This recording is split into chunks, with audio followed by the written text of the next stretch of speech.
Hello everyone and welcome to Thursday. It's been a few days now since we came back from the Runaway Guys Colosseum, and I've said, don't worry, I'm going to talk about it. Don't worry, I'm going to talk about it. Don't worry, I'm going to talk about it. But I've been like super exhausted every day. So today, the sole focus will be on the Runaway Guys Colosseum so we can actually talk about it and talk about our experiences. We normally call these reflections videos. Yes. So for continuity's sake, I'm going to call this the Runaway Guys Colosseum Reflections. We're going to talk a little bit about how it all came to be, how the event itself was, and then, you know, some closing thoughts, like looking back at it. So, this was an idea that, you know, I was not involved in. It was the love child between MC, who is the person who is involved with Zeldathon, and Proton John. I'm not sure who came to who with the idea, but this was something that started to get off the ground, I think late last year was when this had started to kind of happen. I was contacted about it in February? I thought it was earlier than that. Maybe it was January. It might have been January. It might have been December, but I think it was like January, maybe February. So it's like early 2018 was when John approached me. He just sent me a message out of the blue. It kind of said, hey, thinking about doing this, 3-day long streaming event for charity. Wanted to know if you wanted to be a part of it. And, I was interested off the bat. I was like, yeah, that sounds good. My first thought was, can Mal come? And John said that he wasn't sure. He wasn't really making that sort of decision, but that from the beginning, like spouses and significant others and stuff were allowed to come. It's just Twitch may not be paying for them specifically, because the event was sponsored by Twitch, which was super cool. So they basically gave the group a certain amount of money, and that's all handled by, like MC. So they have to figure out who are the people that are going to come, and they get a certain amount to get there, essentially. And then obviously a certain amount to cover the rental. Yeah. So I told them, from the get-go I was interested. Then they got a Discord channel together, and they started inviting different people. And, ultimately we wound up with the group that you saw on the stream, and a really good group. Yeah. A really good group. It's one of those things, like, if anyone who's been around for a long time, I mean, even if you just started showing up recently and watched some of the YouTube stuff, like, you would be aware of, like, there's a group, and a lot of it is the group that you watched for the Colosseum. There's a group of what sometimes people refer to, like, as the Nintendo Let's Players. And it's a close-knit group that's known each other for a long, long time. And a lot of those same people were at the Runaway Guys Colosseum. The Runaway Guys are some of them. And then people associated with them, like Masay Anella and Josh Jepson and us. So you have all of these people that form, like, this group that has never had an official name. But, like, people... We exist. People I really do believe people mentally group us together for, one reason or another. Anyway, so that was the group that was basically forming. Yeah. And I was pretty happy about the roster from the get-go. Like, I was really excited. Anyway, as things started to progress, they figured out that this was a thing that was definitely happening. It was going to be happening in May. They had the venue, which was in Virginia. They had the roster, and then what they were doing is they were having people fly in. And because it was so close, because they were only giving people a certain amount... A stipend for getting there, from the overall amount. And I was like, hey, because I'd already mentioned about Mal coming, and I was like, what if we just rent a car? Because it would be way cheaper than flying. And I said, for that price, then Mal can just ride with me. And they were like, yeah, that's a great idea, because we ended up saving the group money anyway. Mm-hmm. So that's why we drove. We drove because we could, because it was only 6 hours. Yeah, it was a 6-hour trip, which is nothing, especially with all the driving we've been doing lately for trips. So we decided that we would just drive. It allowed Mal to join us, and we didn't have to worry about like not having enough money. Yeah. Because We could save the group money. We could save the group money. Collectively, we got there cheaper than a lot of people did, just them. So, not bad. Yeah. Not bad at all. So then it was finally time for the event. And as a reminder, we had just finished doing a 3-week-long road trip. Because we were gone for most of April. And we came back from April. We were here for like 9 days. Yep. Or something. And then we had to leave again. So we were already still kind of exhausted from that trip. And we were trying to, while we were back, we were trying to get stuff done. But we went off to this trip. I didn't sleep very much leading up to it. At all. Well, I didn't sleep much leading up to it because I was busy. And then the night before, I didn't sleep at all. Mouse slept, so she drove. She drove us the entire way up there. And it's a 6-hour drive, but it took us 9 hours because of road construction, which is just absurd. So we didn't get there until like 5. No, later, 7. It was like 7. Because we left here around 10 and we got there around 7. So it took about 9 hours that first day. And when we got there, there was already quite a few people there. Most people were there. Most people were there. I think we were waiting on John and Lucagen and they got delayed. Emil and Masay. We were waiting on the 4 of them, but eventually they got there. We got a chance to start to meet people and talk to them. Because most of the people there we had met at least once before. There were a few people there we had not met before at all. Like we had never met Maryland. Yeah. Who is Devin. We had never met Maryland before. I knew of him because, of course, how can you be within this group and not know who Maryland is? But I had never actually gotten a chance to talk to him until this trip. We also met Toxic X Eternity, who was Jack. I had never had the opportunity to meet Jack before. And we got to meet MC and the other people. Yeah, MC, Campy, Abra, the people that were doing the behind the scenes productions sort of stuff. I had never had a chance to meet them. So it was nice to get a chance to meet everyone. The first night we more or less just kind of hung out. The setup was already done when we got there. They had everything set up. It was just, kind of a good time. The next day, whenever we went into the actual stream bit of it, it had a good start. Yeah, it had a good start because within an hour, I think we had raised 12,000, something ridiculous like that. And the goal was 50,000. And within the first hour, if you hit 12,000, you're going to shatter that goal. So like right at the beginning, we were all talking about how the goal is going to have to be set higher. It has to, because there's no way. Like, we're going to beat this goal easy. So we kept going. After that, we did Wheel of Fortune, and then ultimately we did D&D, and that was my event. That was one of the things. Like, whenever we decided this was all going to happen, we had a meeting where we threw out ideas. And everyone who was going to throw out different ideas about what games we could play, and then more importantly, what the donation incentives would be. And one of the things that I had suggested at that time was D&D, because it's something that I think people really enjoy, just from the fact that when I did that improv session with the Runaway guys before, people really loved that.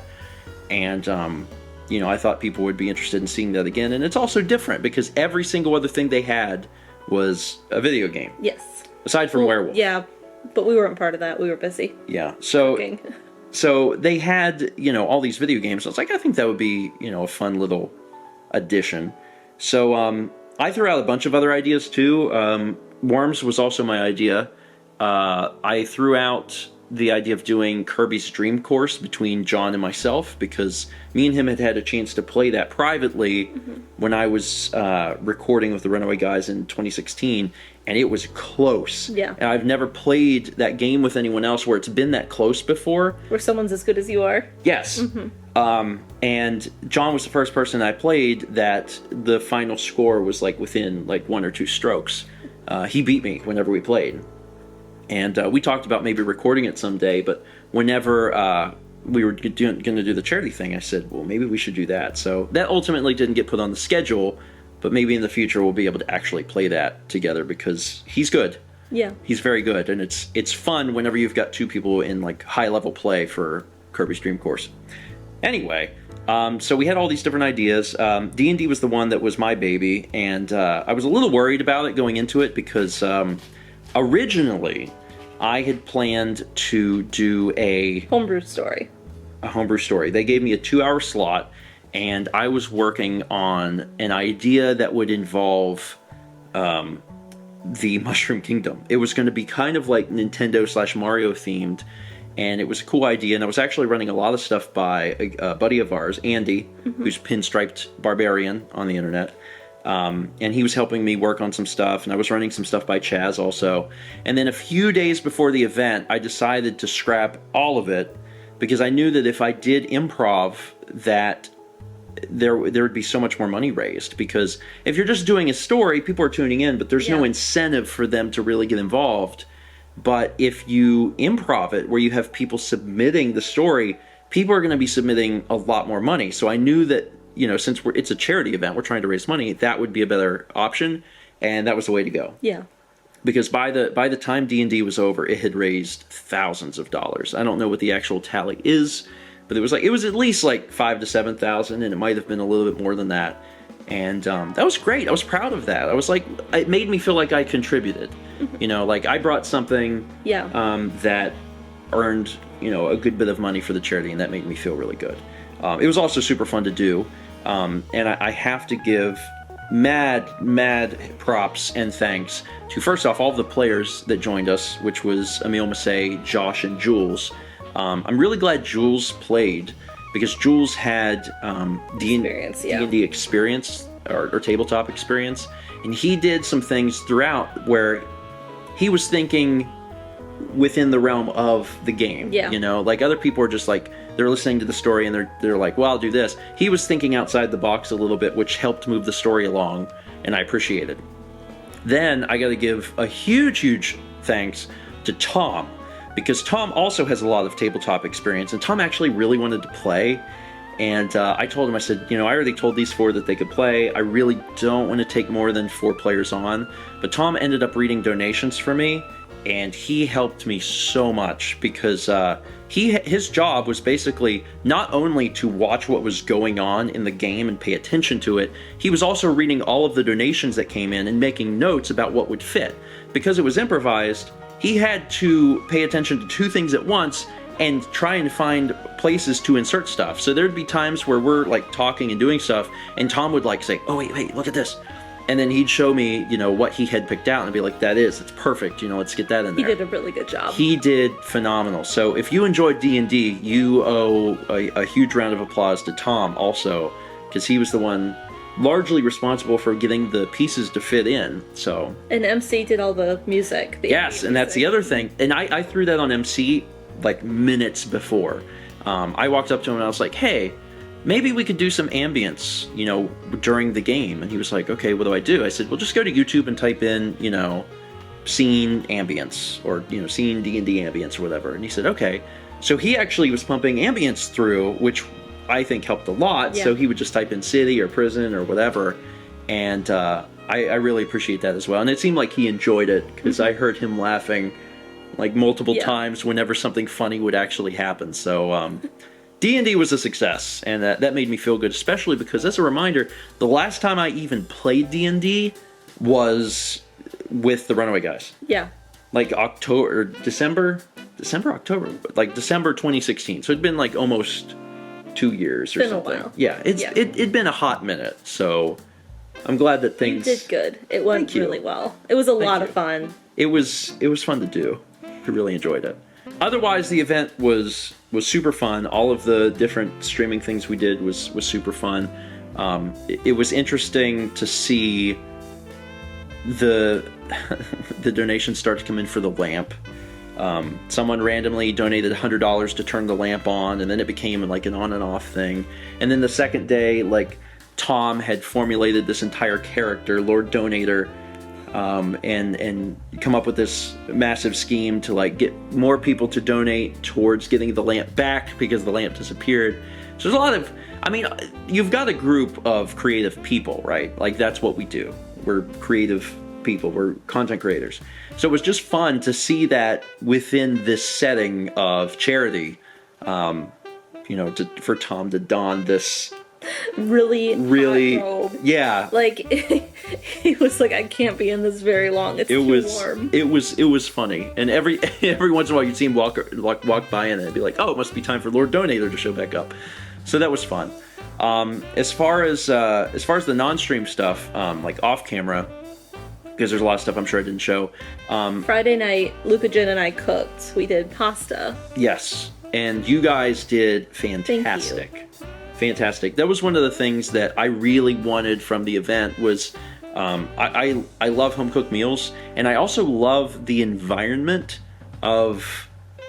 The only reason I have the experience is because we've done these like StarMan.net conventions, and we've done ChefCon, where you've got 10 or more people and you're making a home cooked meal, and everyone is chowing down and having a good time, and they feel like they can communicate with each other and just kind of relax. And pizza's great and all, but you can only order pizza in and other food in so much.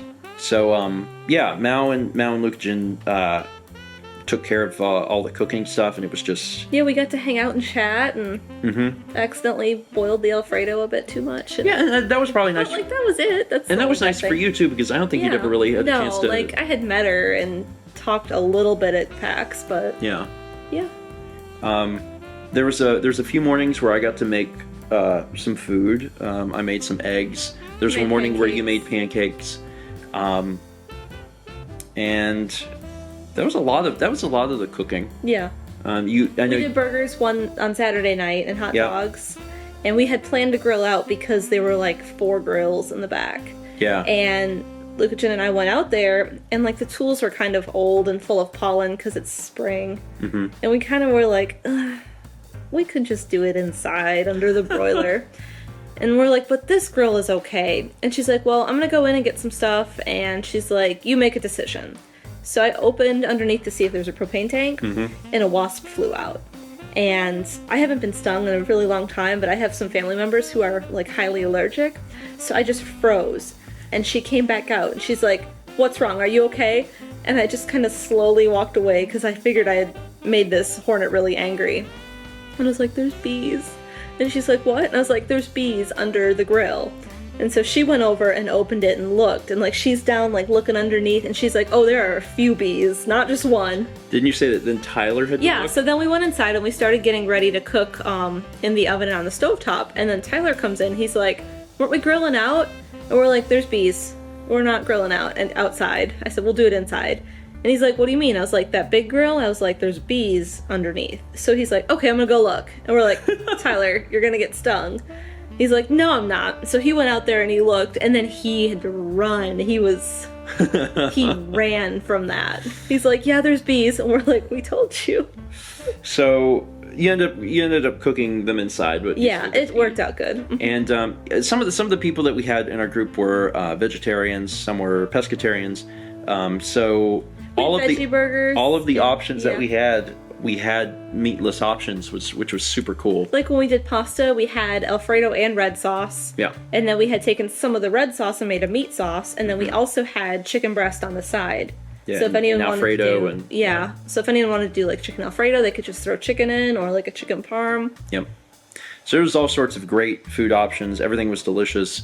And then at the end of the night, Mao and I were we the ones that cleaned up every night? Some people helped on one of the nights. I remember. Yeah, we kind of took over cleaning duties, but that's okay because that's one of those things that like I'm someone that like things got to be clean. I'm just that way. They got to be clean, and I understand that people aren't thinking about that. They've been streaming all day and they're tired and they're not thinking about it. Yeah. And it's getting late. People are going to bed, and like the kitchen looks like a bomb exploded. And I'm like, I'm cleaning this because if it gets done, then in the morning, then it's just everything's put away. So that's what Mao and I did. Is Mao and I actually, I think nearly every night, and there was we definitely had help on at least one of the nights. Yeah.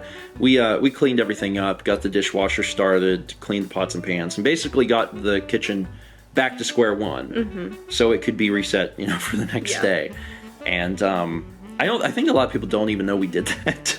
Because like it's out of sight, out of mind. Like the next morning, everything's just spotless, and that doesn't click that the night before someone did that. Yeah, that someone did that. But I don't mind. That was not a big deal. I just wanted to make sure that things were reset, because if it didn't get done, it would have been bad. So we took care of that, and the only thing that would have been nice, I think, is if the kitchen was bigger. Well, but I was going to say the dining area was a table that sat like 15, 16 people, Yeah. and we never really got to sit there and eat because from the beginning, that's where all the game stuff went. Mm-hmm. And like, I understand, we had a ton of game stuff and it had to be put somewhere. But that was unfortunate because we all could have had like nice little meals together. Yeah. And instead, it was like people moving stuff out of the way to sit down, and only a few people could sit down because the table was just covered With cables. I mean, controllers and consoles. every gaming equipment that you could imagine. Because there was a lot of stuff necessary for the stream itself, but then above and beyond that, like, think about all the gaming equipment that was necessary. We needed the GameCubes at one point. Wii's, Switches, Xbox. And there was multiple of everything. Yeah. You know, there was backups of everything. And then, like, there was 2 Framemeisters. I've never seen 2 Framemeisters in the same room. There's 2 Framemeisters hooked up in order to do all the things. So it was a incredible setup. It really was. And I mean, Campy and MC and their crew, like, they did great. They did all set up and they having did everything. incredible. Yeah. They really did. And it was super cool to just show up and everything was set up. And we got to witness the teardown because when it was all said and done, they tore it down quick. I mean, I did the lighting kit. You were in the kitchen cleaning. Yeah. But they tore down like the cameras and the computers and everything. And they actually real quick. Yeah, and they had it out. Yeah. So what was interesting is we got to put the living room back together, and then I was like, oh, so this is how it looked. Because when we arrived, it was just set up for streaming. So yeah. Now the one thing that was, I mean, it was bad, but it was good, is that we didn't get a whole lot of sleep while we were there. So leading up to the event, we didn't get a whole lot of sleep. I didn't sleep the night before. And then once we got there, we didn't really get a lot of sleep either. And that was because the stream ended pretty late every day. And then there was a bonus stream. So we were ending super late. And then after the bonus stream, everyone should really go to bed. Should. But we don't, because we talk. You know, a lot of people sat around and talked. And there's a good reason for that. You don't get to see these people very often. And when you do see them, it's usually at a thing like PAX. And like, You're in different hotels. And PAX is great, but it's not Yeah. an opportunity to really discuss things or just sit down and relax, because everyone's got a million different agendas, a million different things to do while they're at PAX. There's not enough time to just sit down and get to know some of these people. Like, we've had a chance to really get to know Josh and Tyler over the years because we've spent time with them, and we've shared hotel rooms. We've shared hotels, and Josh has visited here and things like that. But like everyone else, it's like we've met them, but that's the extent of it. You know, you've met them. You haven't really had a chance to talk. So a lot of times at night we would stay up, and we would stay up until 3, 4, 5 in the morning. 7. Or later. Sunday night was 7. So we'd stay up super, super late just chatting and getting a chance to talk to these people. Because the other thing is, these are like co-workers. You don't find people that do what you do. You know, when you're a content creator, like, there's not a whole lot of other people that do that. So to be able to sit down and talk shop with people who get it, you know, who understand the things that you're dealing with and things that you have to go through, that's invaluable. And it was nice to be able to do that. So because of that, and the stream starting the next morning at 11, and everyone getting up way before that, we didn't get a whole lot of sleep, unfortunately. And then I actually, I volunteered myself to chauffeur John and Luke Jin and Emil Massey from their hotel to the house, because they stayed at a hotel like a mile, if that, away. And so I would get up in the mornings and get them and bring them back to the house, and then at the end of the night I'd take them from the house over to the hotel, which, I mean, it's not a big deal because the rental car and all the gas and stuff is paid for. That was part of the stipend. That was part of the stipend by Twitch, so it doesn't cost me any money, and it's really not a problem. Yeah, and it was going to be that or like Uber. Yeah, so it was easier and cheaper for me to just do that for them. But I mean, we were making multiple trips too, because like sometimes someone would want to come and they'd be like, well, the rest of us are sleeping in. Yeah, and that wasn't a problem. It was really nice to have the car, because since so many people came from, you know, on a plane, they didn't really have a way to get around. and like, you know, MC and Campy had cars, but they're running the stream. Yeah, you know? they're busy. So it was nice to be able, like, if someone was like, I really need to go, you know, to the gas station and get something, I could be like, yeah, I can do that. So I really enjoyed having that freedom. I would do, if they do another one of these events, I'd love to be able to have a car again because it was so nice.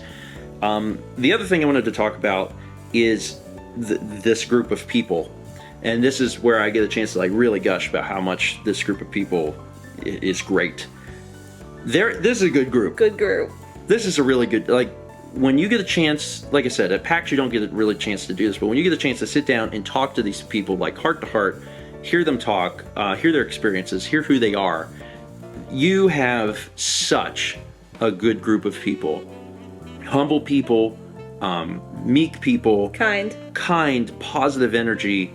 Like, one of the things I think is so important is that at this sort of event, you get people in close proximity, working, you know, every day for 3 days straight.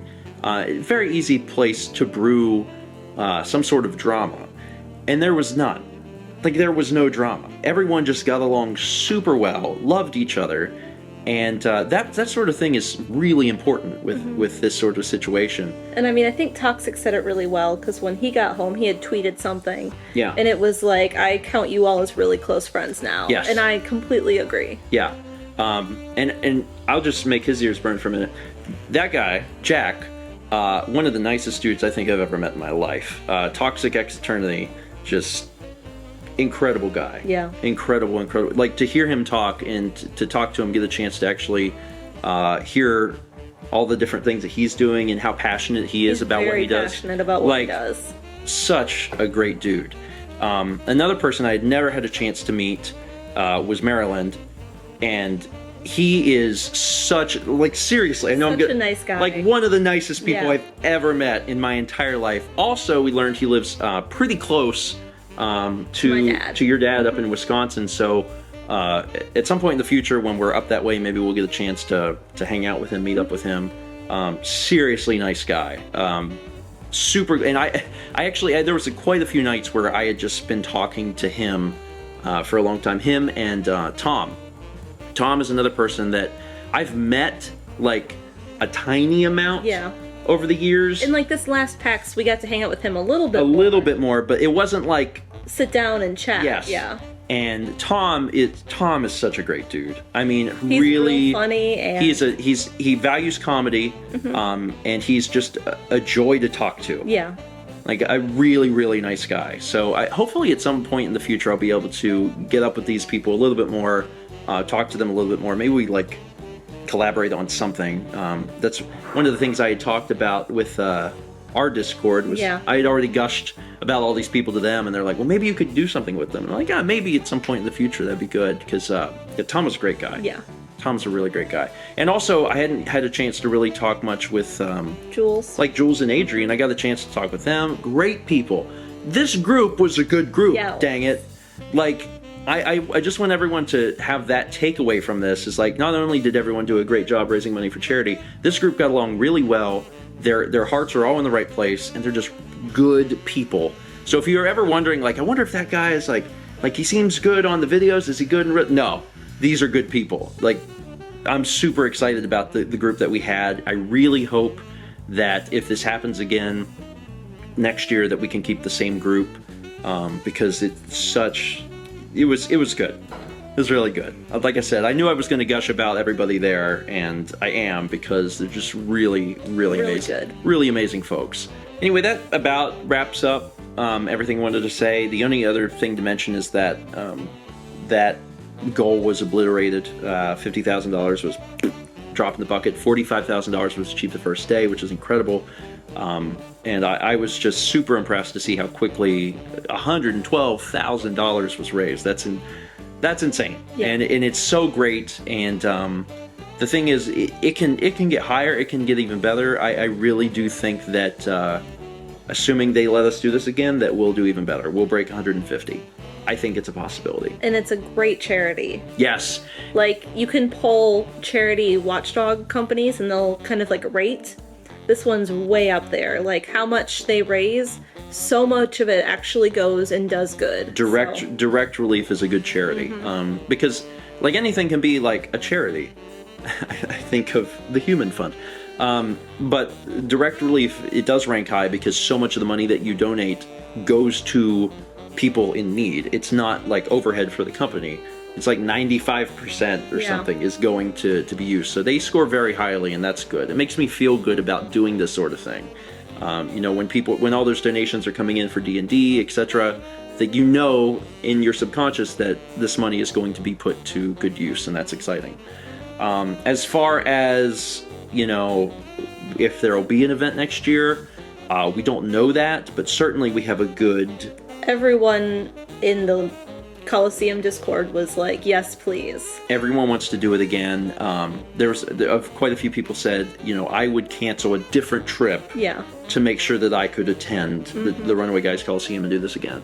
So, I'm really hopeful that we do it again. That's obviously not in my court, but based on how well this went, I'd say that the powers that be should let us do it again, and it would be a really great time.